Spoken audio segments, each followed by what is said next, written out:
Hello students, welcome to guidance গুরু চ্যানেলে তোমাদের সকলকে স্বাগত। আশা করি প্রত্যেকেই ভালো আছো এবং প্রত্যেকেই সুস্থ রয়েছো। তোমাদের পরীক্ষার জন্য তোমাদের রেলওয়ে গ্রুপ ডি পরীক্ষা ফর্ম ফিল আপ তোমাদের চলছে। আজ হচ্ছে 21 তারিখ, 22 তারিখ পর্যন্ত ডেট বাড়ানো হয়েছে, তো 22 তারিখ পর্যন্ত ফর্ম ফিল আপ চলবে। যারা শেষ মুহূর্তে করোনি অবশ্যই করে নাও। তো তোমাদের রেলওয়ে গ্রুপ ডি পরীক্ষার জন্য অতি গুরুত্বপূর্ণ একটা ক্লাসের আমি সূচনা করতে চলেছি। আজ হচ্ছে সেই ক্লাসের 1 নাম্বার ক্লাস। আজ থেকে আমরা শুরু করব প্রিভিয়াস ইয়ারের জিকে এবং সায়েন্সের ক্লাস।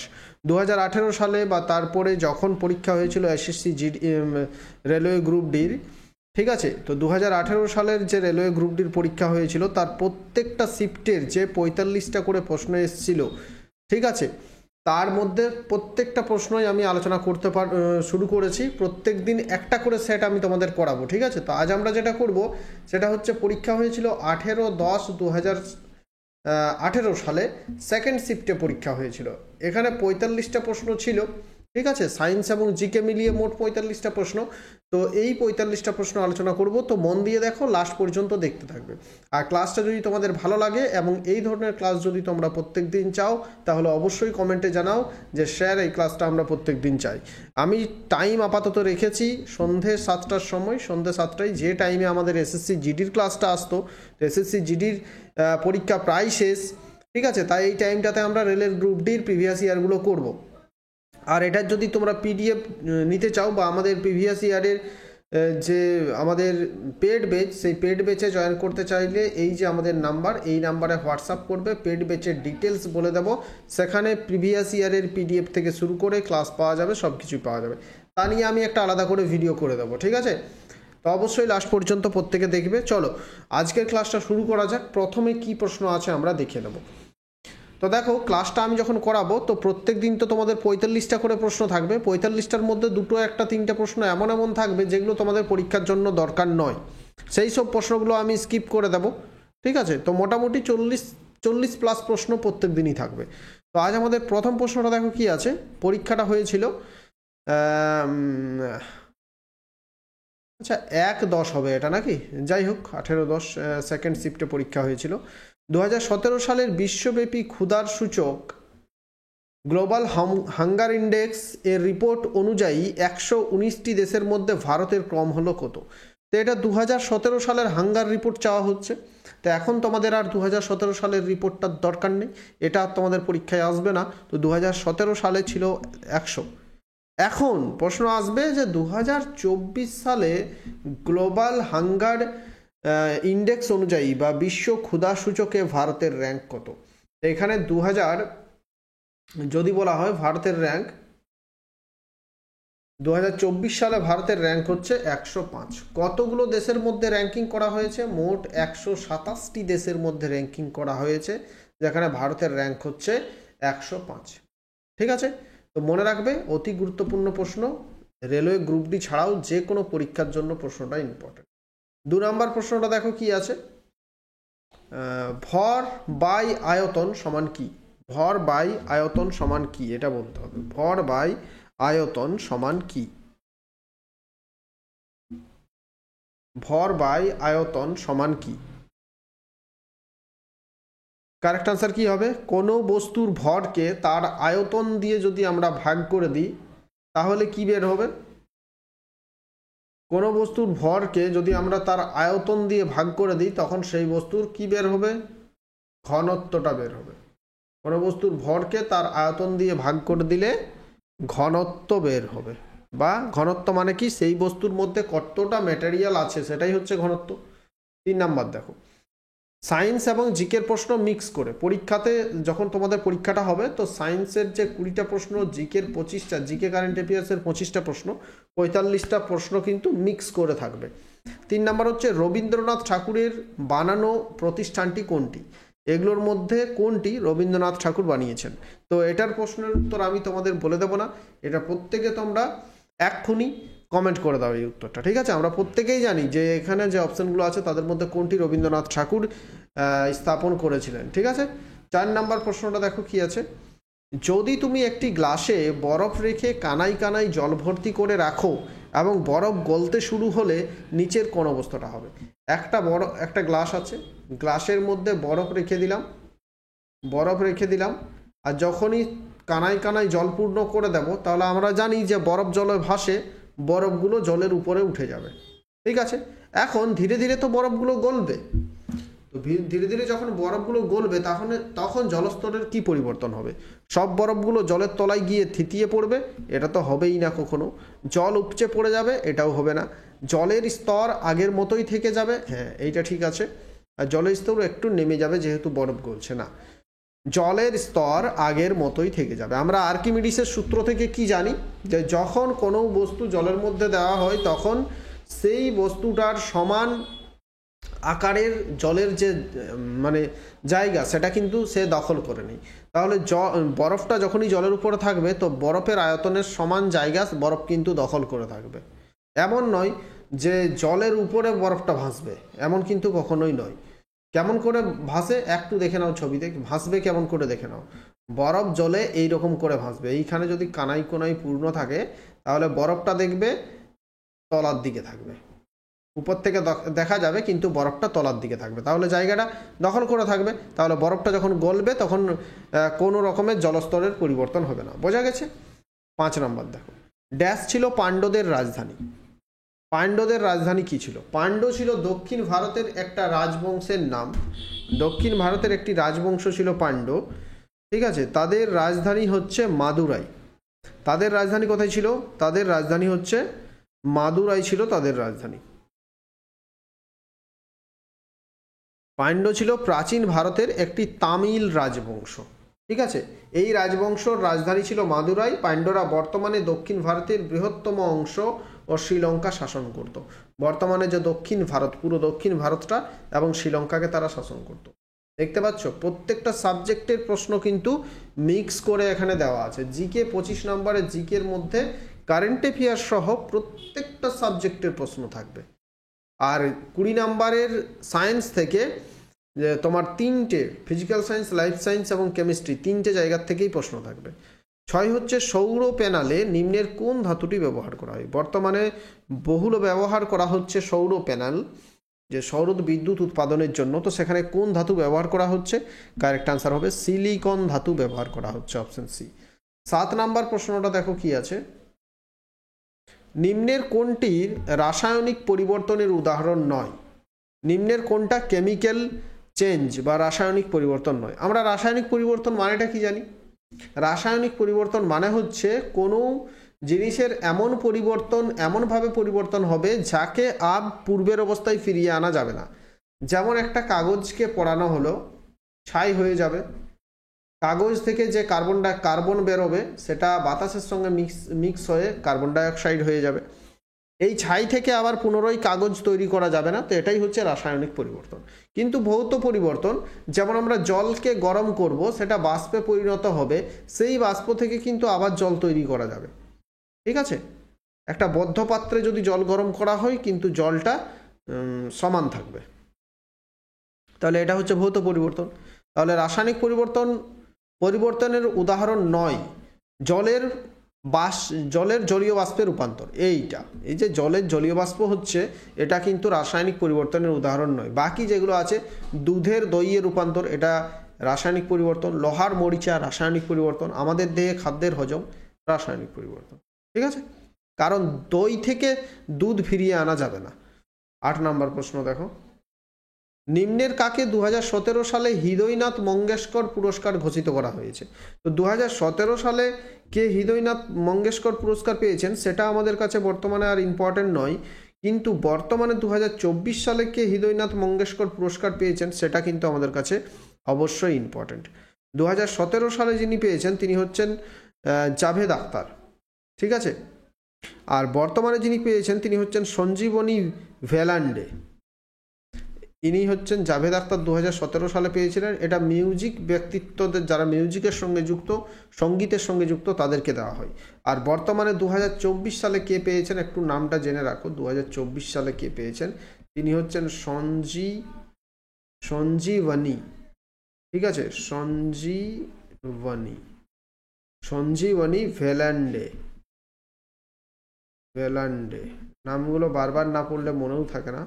ঠিক আছে, সঞ্জীবনী ভেলান্ডে বর্তমানে পেয়েছেন, তিনি সঙ্গীত এর সঙ্গে যুক্ত। 9 নম্বর প্রশ্ন কি আছে দেখো, 2016-তে প্রস্তাবিত ন্যাশনাল ওয়াটার ফ্রেমওয়ার্ক বিলে অংশগ্রহণ নেই ডাস। এটার দরকার নেই, এই প্রশ্নটার পুরনো কারেন্ট অ্যাফেয়ার্স, আর এই ধরনের প্রশ্ন এই বছর আর তোমাদের দরকার নেই প্রশ্নটা, ঠিক আছে। আমি যেটা দরকার নেই সেটা বাদ দিয়ে দেবো। 10 হচ্ছে রক্তনালীর লাল যোগকলা কোনটি? রক্তনালীর মধ্যে যে লাল যোগকলা থাকে সেটা কোনটা? শ্বেত রক্তকণিকা, রক্ত, প্লাজমা, লোহিত রক্তকণিকা। রক্তের মধ্যে 3 রকমের কণিকা থাকে, লোহিত রক্তকণিকা, শ্বেত রক্তকণিকা, অনুচক্রিকা, ঠিক আছে। তো যেটা লাল যোগকলা, রক্তকে কি বলা হয়? যোগকলা বলা হয়। লাল যোগকলা সেটা হচ্ছে রক্ত। আর রক্তের রংটা লাল হচ্ছে কেন? রক্তের মধ্যে লোহিত রক্তকণিকা থাকার জন্য রক্তের বর্ণ লাল হয়ে থাকে, ঠিক আছে। 11 নম্বর প্রশ্ন দেখো কি আছে, ভারতের প্রথম ইউরেনিয়াম খনিজ জাদুগোড়া কোথায় অবস্থিত? ভারতের প্রথম ইউরেনিয়াম খনিজ, ভারতের প্রথম ইউরেনিয়াম খনিজ জাদুগোড়া, ভারতের প্রথম ইউরেনিয়াম খনিজ জাদুগোড়া কোথায় অবস্থিত? ভারতের প্রথম খনি হচ্ছে জাদুগোড়া, এটা ঝাড়খণ্ডের সিংভূম জেলায় অবস্থিত।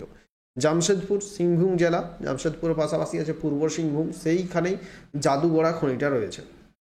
আর ঝাড়খণ্ডের আরও যেমন হাজারিবাগেও ইউরেনিয়াম খনি রয়েছে। তারপর হচ্ছে যেমন অন্ধ্রপ্রদেশে আছে, অন্ধ্রপ্রদেশের কাদাপার তুম্মলা পাল্লে বলে গ্রামে একটা খনি আছে, তুম্মলা পাল্লে, এটা লিখে রাখো প্রত্যেকে। অন্ধ্রপ্রদেশের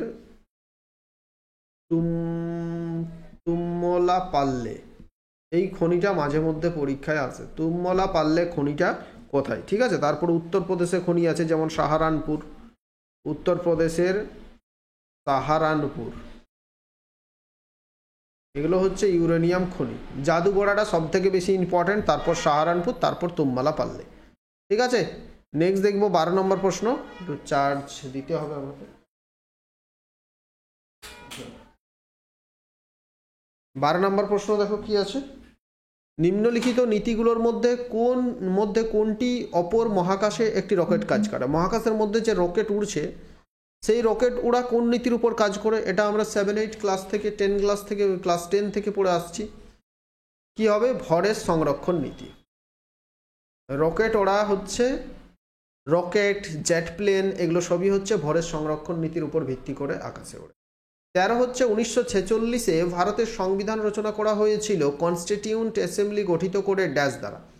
1946 যখন ভারতের সংবিধান রচনা করা হলো তখন কার দ্বারা রচনা করা হলো? Cabinet mission plan. ভারতের সংবিধান রচনার জন্য একটা মিশন প্ল্যান আনা হয়েছিল, সেটাকে বলা হচ্ছে ক্যাবিনেট মিশন প্ল্যান, ঠিক আছে।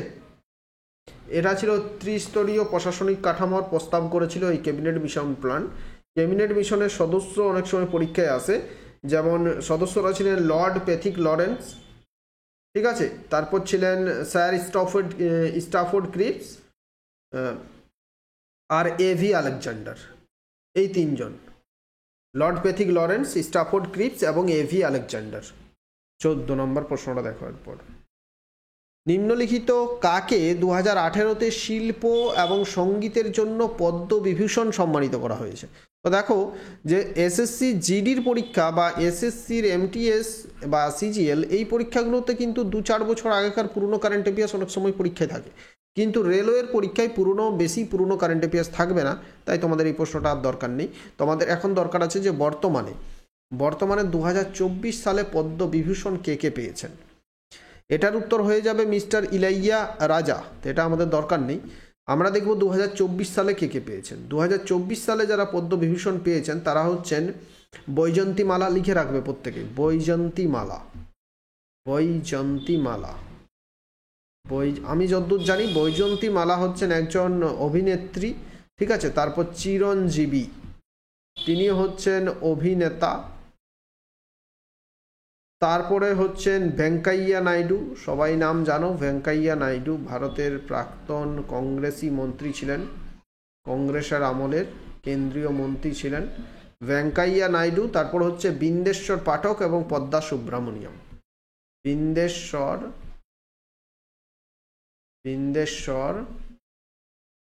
পাঠক আর পদ্মা সুব্রমণিয়াম। বিন্দেশ্বর পাঠক পেয়েছেন মানে মারা যাওয়ার পর, পোস্থুমাসলি পেয়েছেন তিনি। পদ্মা সুব্রমণিয়াম। সুব্রমণ্যম। ঠিক আছে,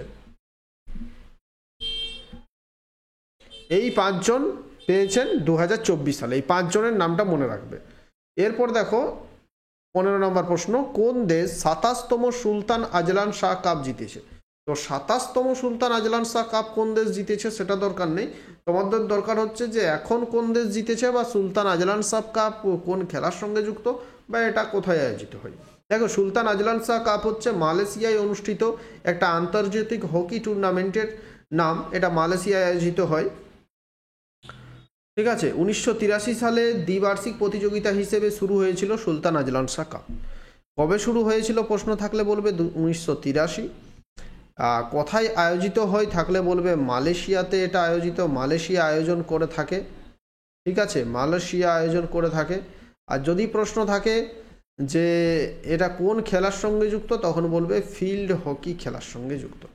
ঠিক আছে, চলো 16 নম্বর প্রশ্ন দেখো, 2016-তে 14তম মুম্বাই আন্তর্জাতিক, এটা তোমাদের দরকার নেই। ঠিক আছে, পুরনো কারেন্ট অ্যাফেয়ার্স এগুলো তোমাদের দরকার নেই, যেগুলো দরকার সেগুলো বলবো। 17, পেট্রোলিয়াম ও প্রাকৃতিক গ্যাস মন্ত্রক প্রধানমন্ত্রী উজ্জ্বলা যোজনার অধীনে আয়োজন করা এলপিজি পঞ্চায়েত ড্যাশ শুভারম্ভ করেছিলেন। এটা রামনাথ কোবিন্দ আমাদের প্রাক্তন রাষ্ট্রপতি শুভারম্ভ করেছিলেন। তো এটাও তোমাদের দরকার নেই, উজ্জ্বলা যোজনা। ঠিক আছে, 18, 15 জুন 2017 পর্যন্ত একদিনের ক্রিকেটে দ্রুততম 8000 রান করার রেকর্ড কার আছে? এর প্রশ্নগুলো আমি দিয়েছি যাতে বুঝতে পারো যে কী ধরনের কারেন্ট অ্যাফেয়ার্স আসে, কিন্তু এটাও তোমাদের দরকার নেই। বিরাট কোহলি উত্তর হবে, এটার দরকার নেই। আমি যে তোমাদের মান্থলি কারেন্ট অ্যাফেয়ার্সগুলো করাই বা 2024 সালের যদি কারেন্ট অ্যাফেয়ার্সের পিডিএফটা ডেসক্রিপশানে লিঙ্কে দেওয়া থাকবে, সেখান থেকে তোমরা যদি পিডিএফটা পারচেজ করে নাও তাহলে তোমাদের কারেন্ট অ্যাফেয়ার্স থেকে কোনো রকমের সমস্যা থাকবে না। যে কোনো পরীক্ষার কারেন্ট অ্যাফেয়ার্স সেখান থেকেই 2024-এর আমাদের পিডিএফ থেকে চলে আসবে কমন। ডেসক্রিপশানে লিঙ্ক দেওয়া আছে, সেখান থেকে নিতে পারো। ঠিক আছে, 19 দেখো, আবার কারেন্ট অ্যাফেয়ার্সের প্রশ্ন আছে। 2017 সালের অস্ট্রেলিয়ান সুপার সিরিজ ব্যাডমিন্টন এদের মধ্যে কে জিতেছে? এই প্রশ্নটাও তোমাদের দরকার নেই, এখন 2024 সালের কারেন্ট অ্যাফেয়ার্স পড়লেই হবে। পুরনোগুলো প্রিভিয়াস ইয়ারের কারেন্ট অ্যাফেয়ার্স পড়ার দরকার নেই, শুধু তোমরা দেখে রাখো কীরকম প্রশ্ন আসছে। বর্তমানে বিজ্ঞানীরা বস্তুর ড্যাশ অবস্থার কথা বলেন। বর্তমানে বিজ্ঞানীরা বস্তুর কতগুলো অবস্থার কথা বলেন? বর্তমানে বিজ্ঞানীর আগে 4টি অবস্থার কথা বলা হতো, তারপর প্রথমে 3টি অবস্থার কথা জানা ছিল, 3টি অবস্থা জানা ছিল, তারপর হলো 4টি অবস্থা, তারপর বর্তমানে বলা হচ্ছে যে 5টি অবস্থার কথা বিজ্ঞানীরা বলে থাকেন। প্রথম হচ্ছে তরল, তারপর হচ্ছে কঠিন, তারপর হচ্ছে গ্যাসীয়। তরল, কঠিন, তারপর হচ্ছে গ্যাসীয়। 5টি অবস্থার কথা বিজ্ঞানীরা বলে থাকেন। কতগুলো অবস্থা বলে থাকেন? 5টি অবস্থার কথা বিজ্ঞানীরা বলেন।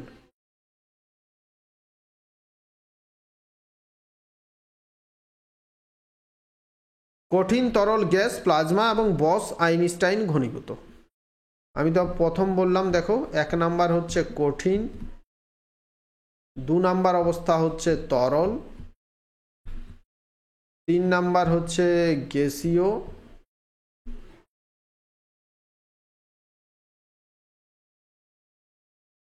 4 নাম্বার অবস্থা হচ্ছে প্লাজমা, 5 নাম্বার হচ্ছে বোস আইনস্টাইন। বোস আইনস্টাইন, এইটাই মনে রাখবে শুধু, বোস আইনস্টাইন, বোস আইনস্টাইন। ঠিক আছে, বোস আইনস্টাইন কনডেনসেট বলে একটা অবস্থা আছে, এটা 5 নাম্বার। 21 নাম্বার প্রশ্নটা দেখো, একটি অনিষিক্ত মানব ডিম্বাণুতে থাকে কি? অনিষিক্ত মানব ডিম্বাণু, দেখো ডিম্বাণুতে কি কি থাকে? এক্স এক্স ক্রোমোজোম, এবং শুক্রাণু থাকে XY ক্রোমোজোম। তাহলে যেহেতু এখানে ডিম্বাণু বলেছে তাহলে কি হবে? একটি এক্স ক্রোমোজোম হবে উত্তর। কি হবে? একটি এক্স ক্রোমোজোম। অনিষিক্ত ডিম্বাণুতে থাকে একটি এক্স ক্রোমোজোম।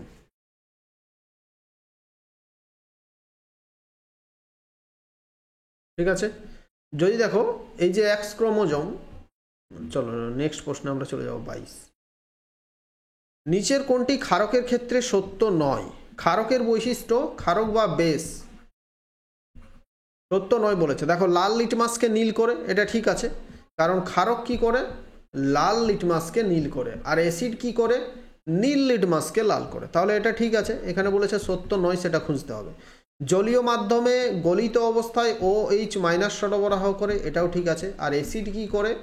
H মাইনাস সরবরাহ করে। ক্ষারক OH মাইনাস সরবরাহ করে। নীল লিটমাসকে লাল করেন, এটি সাদে তেতো, এটাও ঠিক আছে। তাহলে ভুল কোনটা, সত্য নয় কোনটা? এই যে সি আছে, নীল লিটমাসকে লাল করে, এটা কিন্তু সত্য নয়, কারণ নীল লিটমাসকে লাল করা কাজ হচ্ছে অ্যাসিডের, এটা কিন্তু ক্ষারকের কাজ নয়। তাহলে অপশন সি। 23 নম্বর প্রশ্ন দেখো, নিচের কোনটি সর্বাধিক নমনীয় ধাতু? সর্বাধিক নমনীয় যদি বলা হয়, এখানে যে অপশনগুলো আছে সবগুলোই নমনীয় ধাতু, তার মধ্যে সর্বাধিক নমনীয় যদি কিছু আছে সেটা হচ্ছে সোনা বা গোল্ড, সেটা হচ্ছে সর্বাধিক নমনীয়, সেটাকে যেমন ইচ্ছা নিজের মতো গড়া যাবে, তাই স্বর্ণ দিয়ে অলংকার তৈরি হয়, সব থেকে নমনীয় ধাতু। 24, জাতীয় পেনশন প্রকল্পতে যোগ দেওয়ার সর্বোচ্চ বয়স হলো কত? আমাদের যে ন্যাশনাল মানে পেনশন স্কিম আছে, সেই স্কিমে যোগ দেওয়ার সর্বোচ্চ বয়স কত? 65, ঠিক আছে। 25, মৌল X একটি অক্সাইড গঠন করে X2O3, কেমন অক্সাইড গঠন করে? X2O3, X একটি মৌল। মৌল X খুব সম্ভবত পর্যায় সারণীতে ড্যাশের সাথে একই শ্রেণীতে থাকবে। কার সঙ্গে? যেহেতু তোমাকে এটা বুঝতে হবে, কেমিস্ট্রি যদি তোমরা পড়ে থাকো, পর্যায় সারণী যদি পড়েছো, কেমিক্যাল রিয়েকশন বন্ডিং যদি পড়েছো, তাহলে বুঝতে পারবে, না হলে ডিটেলস ক্লাস যখন হবে তখন এগুলো তোমাকে বুঝতে হবে। তাহলে X2Y3 আকারে মৌল X খুব সম্ভবত পর্যায় সারণীতে কার শ্রেণীতে থাকবে? অক্সিজেনের সঙ্গে বিক্রিয়া করছে, তাই সম্ভবত এটা থাকবে অ্যালুমিনিয়ামের সঙ্গে একই শ্রেণীতে থাকবে, ঠিক আছে। 26, এটা পরে ডিটেলস ক্লাস হবে, তখন এটা তোমাদেরকে বোঝানো হবে। এখন চলো 26, বিভিন্ন মাধ্যমে 25 ডিগ্রি সেলসিয়াস উষ্ণতায় শব্দের গতিবেগ সম্পর্কিত কোন বিবৃতিটি বা গুলি সত্য নাকি মিথ্যা? 25 ডিগ্রি সেলসিয়াস উষ্ণতায় শব্দের গতিবেগ সম্পর্কে নিম্নের কোন তথ্যটি ভুল ঠিক বলছে? অক্সিজেন গ্যাসে শব্দের গতিবেগ 316 মিটার পার সেকেন্ড, ঠিকঠাক নয়। জলে পাতিত শব্দের গতিবেগ এত, ভুল আছে, দুটোই ভুল আছে এখানে, ঠিক আছে। অক্সিজেন গ্যাসে শব্দের গতিবেগ দেওয়া আছে, জলের মধ্যে শব্দের গতিবেগ দেওয়া আছে, দুটোই ভুল আছে। তাহলে এ এবং বি কোনোটি সত্য নয়, ঠিক আছে। 29 দেখো। আর 27, নিচের সারির পরবর্তী বস্তুটি চিহ্নিত করো। এখানে একটা ভুল হয়েছে, এটা কিন্তু রিজনিং এর প্রশ্ন ছিল, এদিকে ভুল করে ঢুকেছে। তো নিচের সারির পরবর্তী বস্তুটি চিহ্নিত করো, কারেক্ট। এখানে কিউ সমান 10 হলে, একটু করে দিচ্ছি দেখো, এখানে দেখো কিউ থেকে ও -2 হলো, আর এইদিকে +2 হলো, ঠিক আছে। ও থেকে এম -2 গেল, 2 ঘর পেছনে আসছে, আর এদিকে 12 থেকে 14 +2 হলো। তাহলে এম এর পর -2 যদি করা হয় তাহলে কি হবে? জে কে এল এম, কে এল এম, তাহলে কে হবে, এম এর পরে কি হবে? কে হবে, আর এদিকে 14 2 ঘর পরে 16, তাহলে কে 16 হবে। এটা রিজনিং এর প্রশ্ন ছিল, এখানে ঢুকে গেছে, চলো বাদ দিলাম। 28, চাপ সমান কি?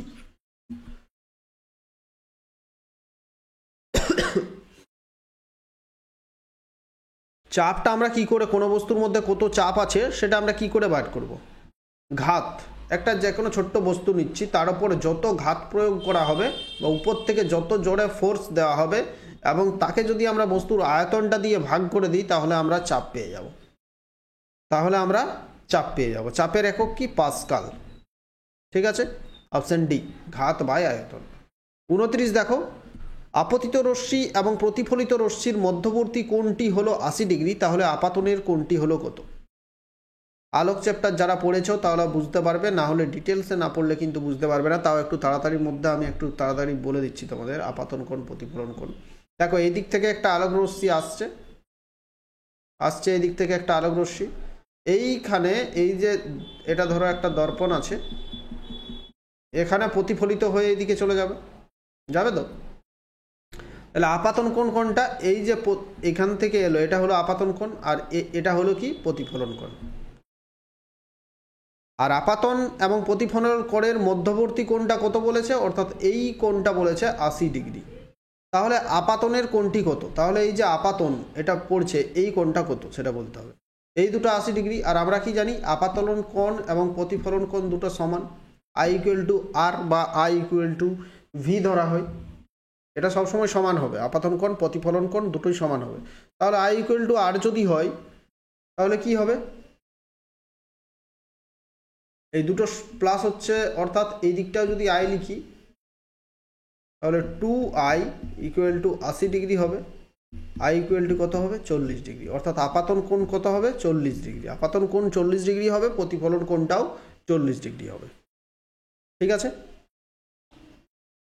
ডিটেলস ক্লাস করাবো তখন তোমাদের ঠিকঠাক এগুলো বুঝিয়ে দেবো। দেখো 30, যখন একটি বস্তু একটি অভিন্ন গতির সঙ্গে চলন্ত হয় তার ত্বরণ কি হবে? অভিন্ন গতিতে চলন্ত, আমরা ত্বরণ বার করার সময় ত্বরণ বা অ্যাক্সিলারেশন কিভাবে বার করা হয়? এটা প্রথমে একটা বস্তু 10 কিলোমিটার পার আওয়ার চলছে, স্পিড বেড়ে গেল, কিছুক্ষণ পর 12 কিলোমিটার হয়ে গেল, তারপর আবার বেড়ে 14 কিলোমিটার হলো, আবার বেড়ে 16 হচ্ছে। এইভাবে যদি স্পিডটা বাড়তে থাকে তখন তো সে নির্দিষ্ট ত্বরণে চলছে। কিন্তু যদি অভিন্ন গতির সঙ্গে চলে, অর্থাৎ তার গতিবেগ সবসময় ধরো 10 কিলোমিটার আছে, তাহলে কি হবে? তার ত্বরণটা 0 হবে। তার ত্বরণ কি হবে? 0 হবে। তাহলে ত্বরণ 0। অভিন্ন গতি থাকলে ত্বরণটা 0, ভিন্ন গতি হলে ত্বরণ থাকে। 31,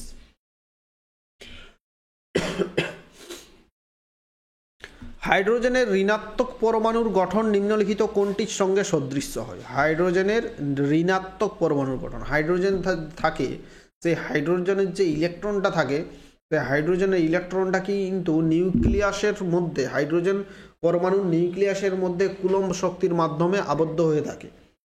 ঠিক আছে, তাহলে এটাও তোমাদের কেমিক্যাল বন্ডিং এইসব চ্যাপ্টারগুলো পড়লে তোমরা কিন্তু এগুলো বুঝতে পারবে, পরমাণুর গঠন চ্যাপ্টারগুলো পড়লে বুঝতে পারবে। তো এখন তোমাদের শুধু উত্তরটা বলে দিচ্ছি, পরমাণুর গঠন নিম্নলিখিত কোনটির সঙ্গে সদৃশ্য হবে? যে ক্ষারীয় ধাতুগুলো থাকে সেই ক্ষারীয় ধাতুগুলোর সঙ্গে এর বৈশিষ্ট্যটা সদৃশ্য হবে, অপশন ডি।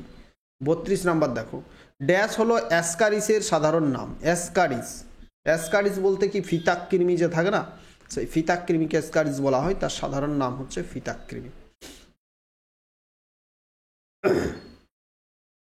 নৈনিতাল ঝিল কোন রাজ্যে অবস্থিত? নৈনিতাল একটা বিখ্যাত পর্যটন কেন্দ্র, প্রচুর মানুষ বেড়াতে যায় সেখানে। নৈনিতাল প্রচুর সিনেমার শুটিং হয় সেখানে। ঠিক আছে, তো তাল ওয়ার্ডটা যখনই দেখবে তাল, তখনই বলবে যে এটা উত্তরাখণ্ড। কোথায়? উত্তরাখণ্ড। উত্তরাখণ্ডে যে ঝিল বা লেক বা হ্রদ সেটাকে সেখানে তাল বলা হয়। তো যত রকমের তাল সব কিছুই আছে উত্তরাখণ্ডে, যেমন নৈনিতাল, ভীমতাল, তারপর হচ্ছে দোদতাল, কেদারতাল, নৈনিতাল, সতপন তাল, হেমকুন্ত তাল, এগুলো সবই হচ্ছে উত্তরাখণ্ডে অবস্থিত। 34 নম্বর প্রশ্ন দেখো, যদি একটি বস্তু টি সময়ে ডাব্লু পরিমাণ কাজ করে তাহলে ক্ষমতার মান কত? সময় কত? সময় হচ্ছে টি, কাজ কত করছে? কাজ হচ্ছে ডাব্লু, তাহলে তার ক্ষমতা, তাহলে তার ক্ষমতাটা কি হবে? টি সময়ে যদি ডাব্লু পরিমাণ কাজ করে তাহলে তার ক্ষমতাটা কি হবে? কাজ বাই সময়, ক্ষমতা মানে কি? কাজ বাই সময় মানে ডাব্লু বাই টি, কাজ বাই সময়, এইটা ক্ষমতা মানে হচ্ছে কাজ বাই সময়। তুমি কতটা কাজ করলে, কত সময়ে করলে, সেটাই তো উত্তর। Option C. 35, 2018-তে কাকে মহারাষ্ট্র ভাষা এবং শিক্ষার জন্য পদ্মশ্রী পুরস্কার প্রদান করা হয়েছে? এটার দরকার নেই প্রশ্নটা এখন আর। এই গঙ্গাধর তিতবাজি ছিলেন তিনি, তো দরকার নেই এটা তোমাদের। আচ্ছা, তোমাদের আজকে আরেকটা প্রশ্ন জিজ্ঞেস করবো। আজ হচ্ছে 21শে ফেব্রুয়ারি, কি দিবস হিসেবে পালন করা হয়? দেখি কে কে বলতে পারে। 21শে ফেব্রুয়ারি দিনটি কি দিবস হিসেবে পালন করা হয়? দেখি কে কে বলতে পারে, এটা তোমরা কমেন্ট বক্সে জানিয়ে দাও। আজ হচ্ছে 21শে ফেব্রুয়ারি, কি দিবস হিসেবে পালন করা হয় তোমরা কমেন্টে জানাও। দেখো 36, দেখো নিবেশিত ভাজক কলা পাওয়া যায় কোথায়? নিবেশিত ভাজক কলা কোথায় পাওয়া যায়? পাতার অগ্রভাগে, পাতার গোড়ায়, ক্রমবর্ধমান শিকড়ের অগ্রমূলে, কোথায় পাওয়া যায়? নিবেশিত ভাজক কলা এটা পাতার গোড়ায় পাওয়া যায়। কোথায় পাওয়া যায়? এটা হচ্ছে ভাজক কলার যদি ভাগগুলো তুমি পড়ো তাহলে বুঝতে পারবে যে অগ্রস্থ ভাজক কলা আছে, সেই অগ্রস্থ ভাজক কলার একটি অংশ হচ্ছে নিবেশিত ভাজক কলা। ঠিক আছে, নিবেশিত ভাজক কলা পাতার গোড়ায় পাওয়া যায়। শিকড়ের যে গ্রন্থি থাকে, শিকড়ের অগ্রমূল হবে না, শিকড়ের যে গ্রন্থি সেই শিকড়ের গ্রন্থিতে পাওয়া যায়। ঠিক আছে, তাহলে অপশন সি। 37 নম্বর প্রশ্নটা দেখো, 2017 সালের 25 এপ্রিল প্রধানমন্ত্রী নরেন্দ্র মোদী উড়ান প্রকল্প চালু করেন, এটার দরকার নেই, পুরনো প্রশ্ন। তাহলে দেখতে পাচ্ছ 7 থেকে 8টা আমরা কারেন্ট অ্যাফেয়ার্সের প্রশ্ন এখনো পর্যন্ত পেলাম। কারেন্ট অ্যাফেয়ার্সটা রেলওয়ে গ্রুপ ডির জন্য ভীষণ ইম্পর্টেন্ট। 38, একটি দ্রবণে 320 গ্রাম জলের মধ্যে 31 গ্রাম সাধারণ লবণ আছে। জল আছে কত হিসেব করতে হবে। জল আছে 320 গ্রাম, লবণ আছে কত 31 গ্রাম। দ্রবণের ভর শতাংশ দ্বারা ভরের সাপেক্ষে ঘনত্ব নির্ণয় করো। লবণের ভর শতাংশ দ্বারা ভরের সাপেক্ষে ঘনত্ব বার করতে বলছে। ভরের সাপেক্ষে যে কোনো উপাদানের ঘনত্ব যদি কিভাবে বার করব, যে উপাদানের টোটাল ওজন, উপাদানের মোট ওজনের সঙ্গে যদি দ্রবণের ওজন গুণিত 100, উপাদানের মোট ওজন বাই দ্রবণের ওজন গুণিত 100, তাহলে উপাদানের মোট ওজন কত আছে দেখো, 320 প্লাস 51, 351। দ্রবণের ওজন কত আছে,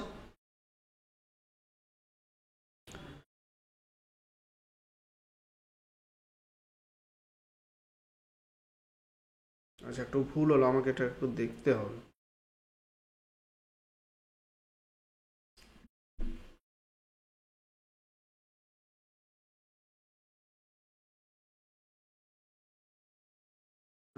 এটা হচ্ছে, তাহলে যে কোনো উপাদানের ঘনত্ব হচ্ছে উপাদানের ওজন বাই দ্রবণের মোট ওজন গুণিত 100। উপাদানের ওজন,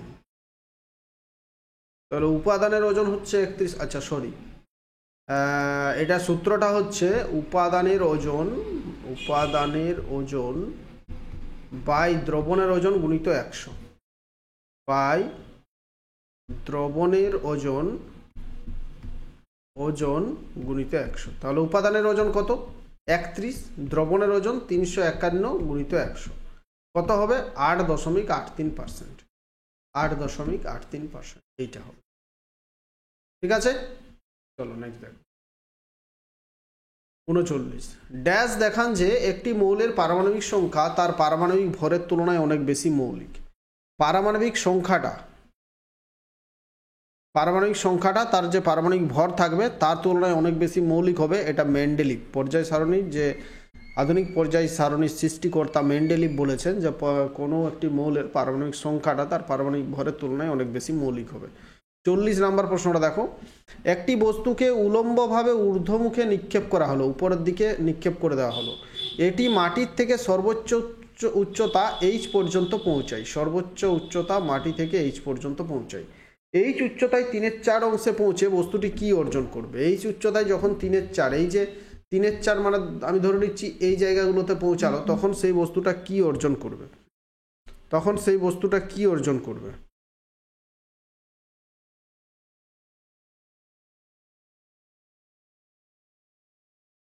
যত উপরের দিকে পৌঁছাবে তত সে স্থিতিশক্তিটা বেশি হবে, গতিশক্তিটা কমবে। নিচের দিকে যত নামবে তখন তার গতিশক্তিটা এই জায়গাতে, যেমন এই জায়গাতে গতিশক্তিটা সব থেকে বেশি হবে, স্থিতিশক্তি কম হবে। আর একেবারে এই জায়গাতে স্থিতিশক্তি সর্বোচ্চ হবে। তার তেমনি উপরের দিকে ওঠার সময় এই জায়গাতে স্থিতিশক্তি সর্বোচ্চ হবে আর নিচের দিকে গতিশক্তি সবচেয়ে বেশি হবে। তাহলে কি হবে, যত উপরের দিকে উঠবে মানে এই জায়গাতে কি হবে, স্থিতিশক্তিটা বেশি হবে, গতিশক্তিটা কম হবে। Option C. যখনই গতি চ্যাপ্টার পড়লেই এগুলো বুঝতে পারবে। 41, হিমাচল প্রদেশের দ্বিতীয় রাজধানী কোনটি? হিমাচল প্রদেশের দুটি রাজধানী মনে রাখবে। দ্বিতীয় রাজধানী হচ্ছে ধর্মশালা। তো প্রথম রাজধানী কি তোমরা বলবে? হিমাচল প্রদেশের আরেকটি রাজধানী কি তোমরা কমেন্ট করে বলবে? হিমাচল প্রদেশের আরেকটি রাজধানী কি তোমরা কমেন্ট করে বলবে? 42 দেখো, নিচের কোন, এই প্রশ্নটার দরকার নেই, এটারও দরকার নেই। এই প্রশ্নটা কি হয়েছিল, একটু মানে ভুল ছিল, ভুল থাকার জন্য এটাকে বাদ দেওয়া হয়েছিল প্রশ্নটা। এরপর দেখো এইটা, trip adviser travellers choice award top 10 ল্যান্ডমার্কের মধ্যে বিশ্বে 5ম স্থান অধিকার করেছে কোনটি? একটা অ্যাওয়ার্ড দেওয়া হয়েছিল কিছুদিন আগে, এটা 2017-18-তে। Trip adviser travellers choice award top 10 landmark হিসেবে আমাদের ভারতের তাজমহল 5ম স্থান অধিকার করেছিল। এটা আর বর্তমানে দরকার নেই।